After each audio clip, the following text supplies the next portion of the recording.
টেক.নেট এর পক্ষ থেকে সকলকে স্বাগত জানিয়ে আজকে মিড ডে মিলের যাবতীয় কাজকর্ম মাত্র 2 মিনিট ব্যয় করে কিভাবে সম্পন্ন করা যায় সে সম্পর্কে এক্সেলের একটি আপগ্রেড ভার্সন নিয়ে আলোচনা করছি।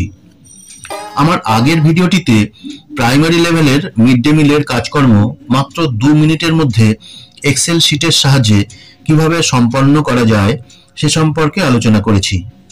অবশ্য আপার প্রাইমারির ক্ষেত্রে একই রকম এক্সেল শিটের লিংক দিয়েছিলাম। ওই ভিডিওটিতে অনেক মাননীয়া শিক্ষক শিক্ষিকার সহযোগিতা, সমর্থন এবং অনুপ্রেরণা লাভ করেছি এবং বিশেষভাবে অনুপ্রাণিত হয়ে এক্সেলের এই আপগ্রেড ভার্সনটি তৈরি করেছি। এই আপগ্রেডেড এক্সেল শিটটি থেকে শুধু যে 2 মিনিটের মধ্যে মিড ডে মিলের সমস্ত কাজকর্ম সম্পন্ন করা যাবে তা নয়, এখান থেকে আরো অনেক সুবিধা পাওয়া যাবে। যাই হোক, আজকে আপার প্রাইমারির এক্সেল শিটটি ডেমনস্ট্রেট করছি। ফোনের ফাইল ম্যানেজার বা ফোন স্টোরেজ থেকে ডাউনলোডেড এক্সেল ফাইলটি ওপেন করা হলো। এই এক্সেল ফাইলটি সম্পর্কে প্রথমে কিছু কথা বলা দরকার।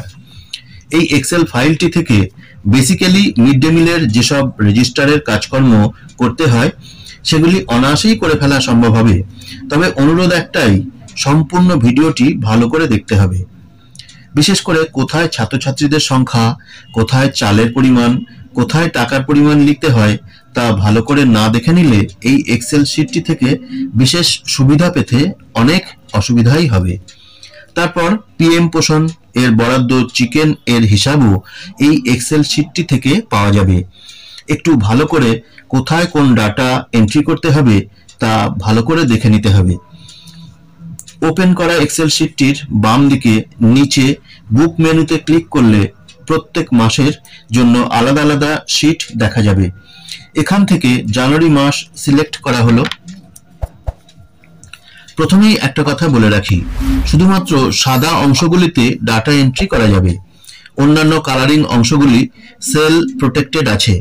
ওই অংশে ক্লিক করলে কোনো ডাটা এন্ট্রি তো হবে না, একটি এরর মেসেজ দেখা যাবে। শিটটিতে কাজ শুরু করতে হয় 2টি ডাটা এন্ট্রি করে, যেমন চালের প্রারম্ভিক স্থিতি অর্থাৎ ওপেনিং ব্যালেন্স এবং ওই মাসে কোনো চাল অ্যালটমেন্ট হলে তার পরিমাণ লিখতে হয়। আরেকটিতে একই রকম ভাবে টাকার প্রারম্ভিক স্থিতি বা ওপেনিং ব্যালেন্স লিখতে হয় এবং ওই মাসে কোনো অ্যালটমেন্ট থাকলে তার পরিমাণ নির্দিষ্ট জায়গায় লিখতে হয়। এখানে ব্লু কালারের অংশটি মধ্যাহ্নকালীন ভোজন গ্রহণের বিবরণ আছে। এখানে ক্লাস 5 থেকে 8 পর্যন্ত আলাদা আলাদা করে উপস্থিত ছাত্রছাত্রীর সংখ্যা সিপি এবং মিড ডে মিল গ্রহণকারীর সংখ্যা এমটি লিখতে হয়। তবে পরবর্তী সমস্ত হিসাব অটোমেটিক্যালি হয়ে যাবে। এর মধ্যে খাবারের তালিকা আছে ড্রপ ডাউন আকারে, আবার ম্যানুয়ালি এন্ট্রিও করা যাবে। একই রকম ভাবে খাবার পরীক্ষাকারী শিক্ষক শিক্ষিকার নাম ম্যানুয়ালি এন্ট্রি করা যাবে। এখানে আরেকটি ব্যাপার বিশেষভাবে মনে রাখতে হবে, খাবারের মেনুতে মাংস সিলেক্ট করলে মাংসের জন্য খরচের হিসাবের বিবরণ ওই ঘরগুলিতে অটোমেটিক্যালি হিসাব হয়ে যাবে। এরপর ভায়োলেট কালারের অংশটিতে চাল খরচের দৈনিক হিসাবের বিবরণ। এর মধ্যে সাদা অংশটিতে শুধুমাত্র চালের ওপেনিং ব্যালেন্স এবং প্রাপ্ত চালের পরিমাণ ও জিও নম্বর, তারিখ লিখতে হয়। একই রকম ভাবে গ্রিন কালারের পার্টটিতে ওপেনিং ব্যালেন্স এবং প্রাপ্ত টাকার পরিমাণ, মেমো নম্বর, তারিখ লিখতে হয়। সবশেষে রেড কালারের অংশটিতে মাংস খরচের হিসাবের বিবরণ লিখতে হয়। এখানে শুধুমাত্র কত টাকা খরচ হয়েছে তা লিখতে হয়, বাকি সব কিছু অটোমেটিক্যালি হবে। এবার উদাহরণ সহ সমস্ত বিষয়টি স্পষ্ট করছি। আগের আলোচনা অনুযায়ী প্রথমেই ভায়োলেট কালারের অংশটিতে 1 নম্বর ঘরের সাদা অংশে ধরি 220 কেজি চাল ওপেনিং ব্যালেন্সে ছিল এবং চাল পাওয়া গেছে 2 নম্বর ঘরে 500 কেজি। মেমো নম্বর এবং তারিখ লেখা হলো, যেমন 1159 ইন ব্র্যাকেট 1 কলকাতা 6/1/2023। এরপর গ্রিন কালারের অংশটিতে 1 নম্বর ঘরে ওপেনিং ব্যালেন্স হিসাবে 1 লক্ষ টাকা এবং 2 নম্বর ঘরে প্রাপ্ত টাকার পরিমাণ 10,000 লেখা হলো।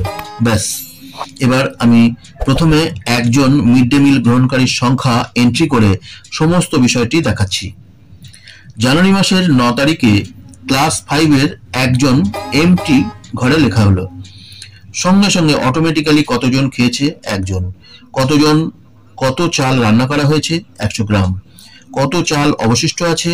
719.9 কেজি। কত টাকা বরাদ্দ খরচ? 5 টাকা 45 পয়সা। কত অবশিষ্ট আছে? 1,09,994.55 টাকা। অন্যান্য ব্যয়ের হিসাব নিকাশে ঘরগুলিতেও সমস্ত খরচ চলে এসেছে।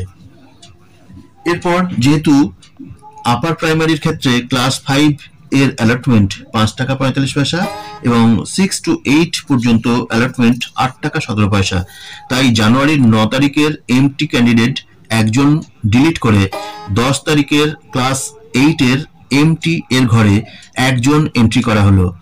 সঙ্গে সঙ্গে সমস্ত ঘরগুলিতে অটোমেটিক্যালি সব এন্ট্রি হয়ে গেল। বরাদ্দ চালের পরিমাণ 150 গ্রাম এবং টাকার পরিমাণ 8 টাকা 17 পয়সা। একেবারে নিচে অন্যান্য ব্যয়ের হিসাব নিকাশে সমস্ত খরচ অটোমেটিক্যালি হয়ে গেল এবং দেখা গেল মোট ব্যয় বাবদ খরচ 8 টাকা 17 পয়সা।